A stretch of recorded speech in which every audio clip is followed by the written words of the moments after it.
C'est mardi et le mardi, c'est podcast. Je suis ravi de te retrouver dans ce nouvel audio, dans cette nouvelle conversation positive. Aujourd'hui, nous allons parler de quelque chose qui me tient particulièrement à cœur, de quelque chose qui peut être très déroutant, très intriguant.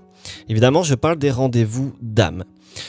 Avant tout, je t'invite à liker cette vidéo si tu as aimé son contenu, évidemment, de laisser un gros pouce bleu, ça m'aidera par la suite, de t'abonner éventuellement à la chaîne et si tu m'écoutes sur SoundCloud, à me suivre, à suivre les conversations positives. Je te remercie vivement par avance.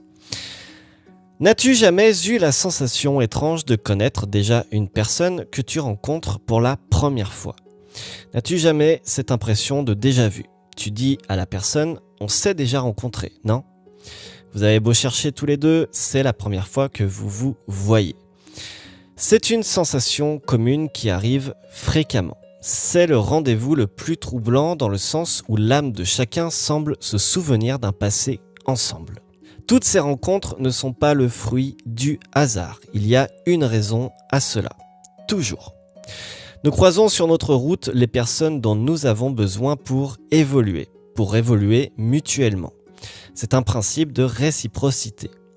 Les âmes se donnent rendez-vous avant leur incarnation. C'est vital pour leur expérience de la vie dans la matière. Il y a des rencontres plus importantes pour nous. Elles le sont toutes. Évidemment, elles sont toutes importantes. Mais importantes dans le sens de bénéfique, de primordial en un sens karmique.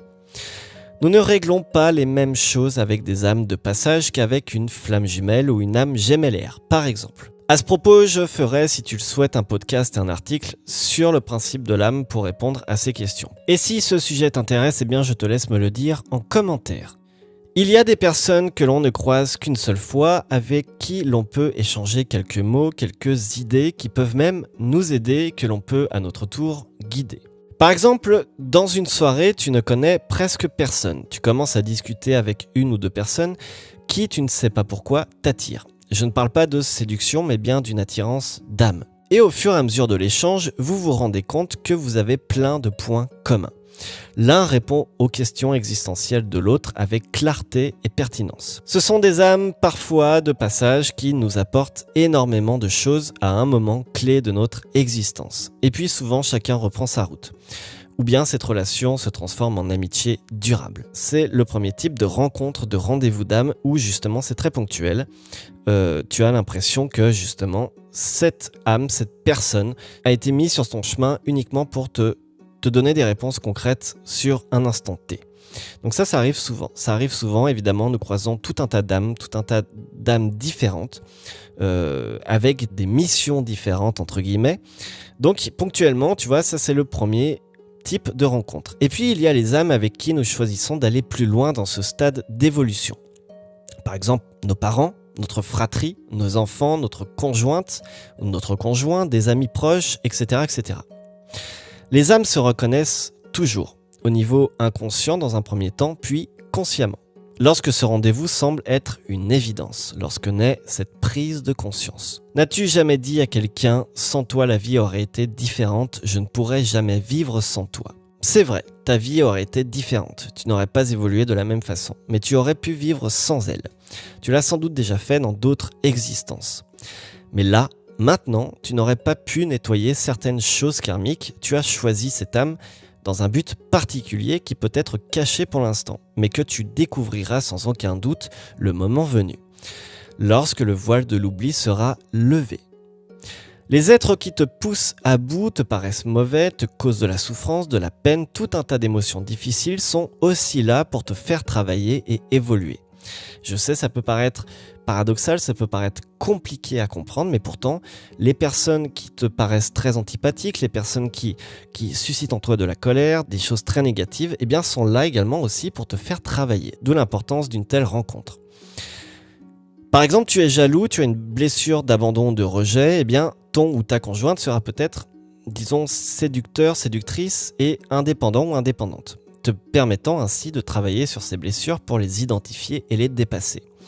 C'est aussi ça la magie du couple, c'est aussi ça la joie de l'amour. C'est-à-dire que dans toutes les situations, lorsque tu es amoureux ou amoureuse, tu as la personne en face qui t'est destinée. qui t'est destiné pour vivre ce bonheur, évidemment, mais aussi pour travailler sur tes blessures. Travailler sur tout ce qui t'empêche de dépasser tes obstacles et tout ce qui t'empêche de vivre ton bonheur pleinement. D'où l'importance du couple. C'est vraiment cela, cette rencontre qui est entre un homme et une femme, entre deux hommes, entre deux femmes, peu importe. En tout cas, c'est vraiment l'importance du couple et l'importance de concevoir cette vie de couple de la meilleure des façons. Tu peux être autoritaire, par exemple, avec un masque de contrôlant. Si tu as ressenti la trahison, par exemple, eh bien, tu vas sans doute tomber amoureux ou amoureuse d'un être libre qui va te faire travailler justement sur cette blessure de trahison. Que tu sois sujet à la blessure de trahison, à la blessure d'abandon, à la blessure du rejet, de l'injustice, etc., eh bien, tu vas rencontrer au sein de ton couple, au sein de ton environnement intime, eh bien, quelqu'un qui va pouvoir t'aider là-dessus, à travailler sur ces blocages, sur ces freins-là. Idem, tu as un enfant malade, c'est peut-être parce qu'il a choisi en tant qu'âme de t'enseigner la force et la combativité, ou que maintenant dans cette vie, c'est à ton tour de prendre soin de lui. Il se peut qu'il ait été un parent, un ami bienveillant dans une autre vie. Alors je sais, ça peut paraître très difficile à entendre, surtout si tu es dans ce cas, si tu as un enfant malade, ou en tout cas si tu as un proche qui est malade, mais malgré tout, je pense qu'il y a une raison à cela. Ça peut nous aider, au sens large, à voir les choses différemment, à voir, je sais pas, le handicap, la maladie, peu importe, mais à voir les choses réellement de façon différente, pour appréhender cet obstacle, cette difficulté, cette épreuve, avec un autre regard, tout simplement avec un autre regard, et essayer de comprendre le message qu'il y a là-dessous. Même si, encore une fois, je sais que ce sujet est très sensible, très difficile, parce que ça reste une épreuve très compliquée à gérer, d'où l'importance de cette rencontre-là.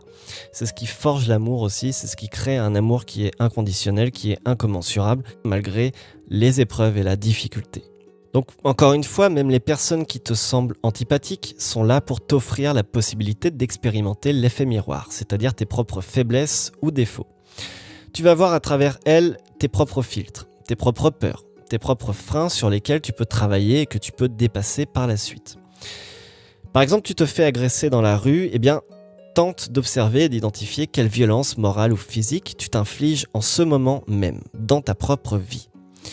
Le message, évidemment, peut prendre une forme violente, mais est toujours riche d'enseignements, j'en suis convaincu. Les êtres que tu croises sont des révélateurs de qui tu es, des exhausteurs de goût, si je puis m'exprimer ainsi. Comme le sel sublime le goût d'un plat, ces êtres te font le don de t'aider à te révéler et savoir qui tu es réellement.